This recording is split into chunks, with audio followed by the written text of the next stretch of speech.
The first step I look for is, of course, a 15-minute fair value gap, right? So a 15-minute fair value gap is something we see over here. Price has left a 15-minute fair value gap. When we zoom into this, what we're really looking for is we're looking for the last candle before the imbalance. So you can see the imbalance was just over here.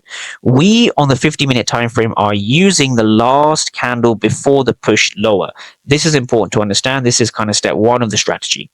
So now that we have that, let's quickly go back and put that in again. So this is the 15-minute fair value gap, right? So from here, we now head down to a lower time frame, such as a 5-minute or a 1-minute. I'm going to go down to the 1-minute, right? We're going to understand how you could have taken this particular trade, right? So the first thing, again, we need to understand, step two of the strategy is we're waiting for the market to enter on the 1-minute time frame, the 15-minute fair value gap. So we can see prices headed in.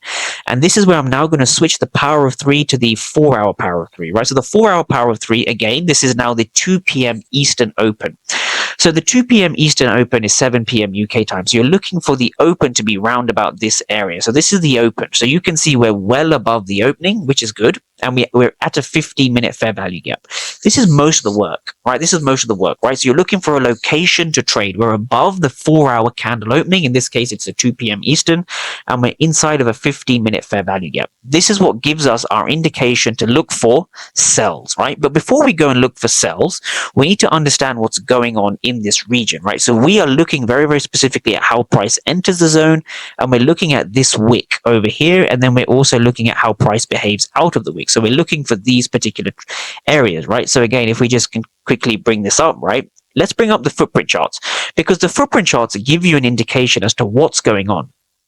So without the footprint charts, it's very, very difficult to trade.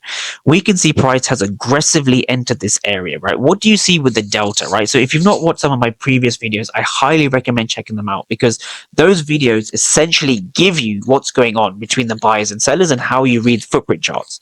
But here we have a lot of aggressive buyers. We have so many aggressive buyers here, and we have so many aggressive buyers here. In fact, I'm going to draw your attention to this candle. We have 298 for 573. That is a lot more, almost double the amount of aggressive buyers than the aggressive sellers. That is very important to understand, right? The second thing to understand is that we also have the same exact thing over here. We have 625 for 108. So we're seeing so many more aggressive buyers than sellers, right?